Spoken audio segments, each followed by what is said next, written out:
Hello, and welcome back to Tribal Prep Data Collection Training for Facilitators. Let's begin learning about data collection, specifically pre-program data collection, or Step 2. The data collected in this step will help us determine what students already know, think, and feel before you start your curriculum. Okay. So all of the data or the surveys that are collected in Step 2 are done before your first lesson. So usually they're typically collected at the beginning of your first lesson of your curriculum. As I mentioned before, if you're teaching Circle of Life, you'll be collecting one survey and one information sheet from each student. And if you are teaching Discovery Dating, you'll be collecting 2 surveys and 1 information sheet from each student. So you can follow along with the directions in your Tribal Prep Data Collection Protocol for Facilitators packet, which is the same packet we used last time, and you can navigate to Step 2 there.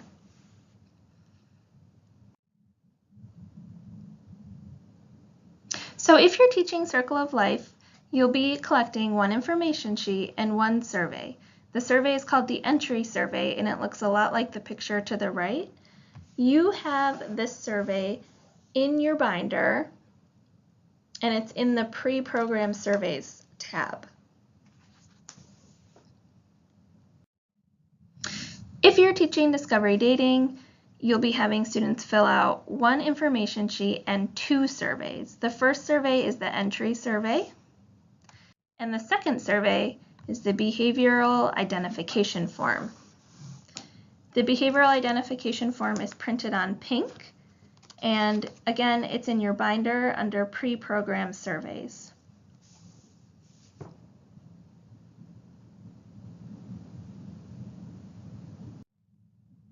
Okay, so if you're at Step 2 in your facilitator packet, you can follow along here. There are 7 steps within Step 2 to complete data collection. So you'll want to introduce yourself and the program and explain why you're asking students to fill out the survey and the information form. So this page is from the Circle of Life Facilitators packet, but it's nearly identical to the Discovery Dating Facilitators packet page. So you may use the text below to help kind of guide you through your first data collection. We are asking you to complete 2 forms. They will tell us a little bit about you and allow us to see how the program is doing. While you're filling out the survey, I will not look at your answers and I will not look at them after they are finished. Please don't write your name on your survey. You have been assigned a number instead of your name. This is to keep your answers private and anonymous. Does everyone know what anonymous means? And go ahead and explain to the students what that means if they don't know. Your survey will remain in an envelope, which will be given to people who will assess how the program is doing. They work in Madison and are not affiliated with our school. You don't have to fill out the survey if you don't want to. You can also skip questions that you don't want to answer.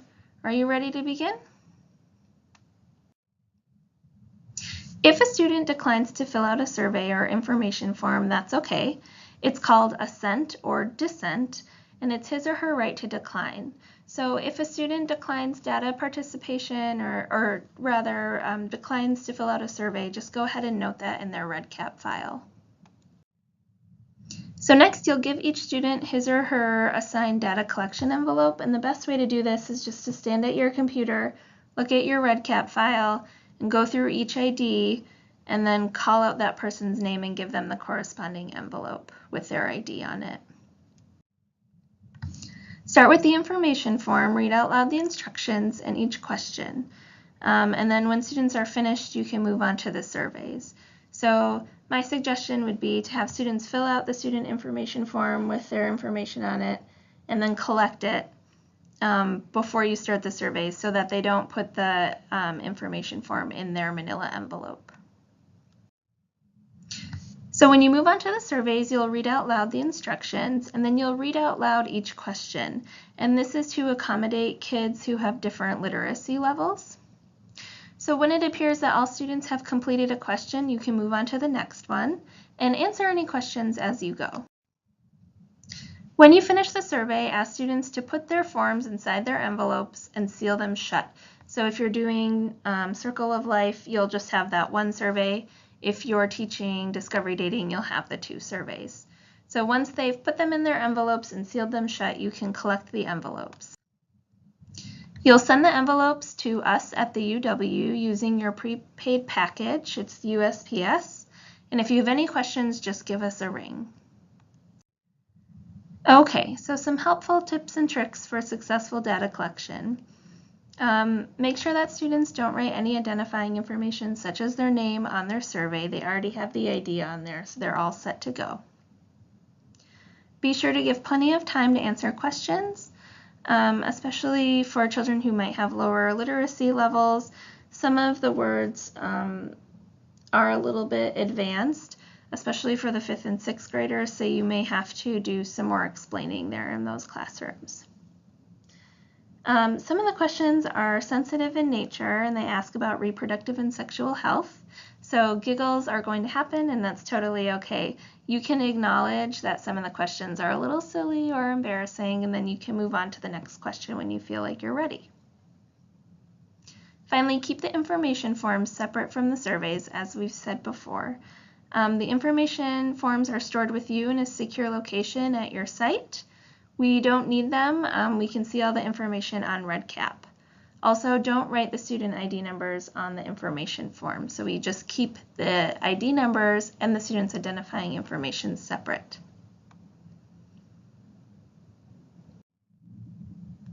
After you have mailed us the survey, you can go into REDCap and enter the data in the information form. So after logging in, begin on the My Projects page and select Tribal Prep Attendance. From there, you will use the sidebar and select View Edit Records, but remember it might also read Edit or Edit Records.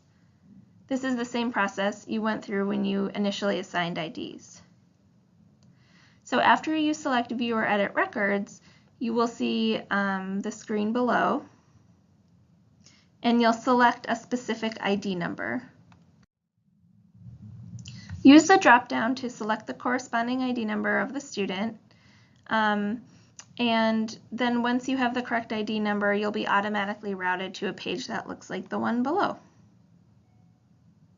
And you'll see that it says incomplete because you haven't entered all the information for all the students, right? You needed your student information forms for that. So you'll select the radio button next to the ID assignment form to access the student's form and to regain access to it. You'll enter the data in the student information form and then save and exit the form once complete. So essentially, you are now entering the phone number, the address, and the names of the caregivers of the child. All of this stuff, the ID, the date, and the name, you've already entered. So you're just completing that file. Once you're finished, you can press Save and Exit Form right here. Okay, so once you've entered all the information from your student information sheets, you can progress to Step 3, Video 3. We'll meet you there.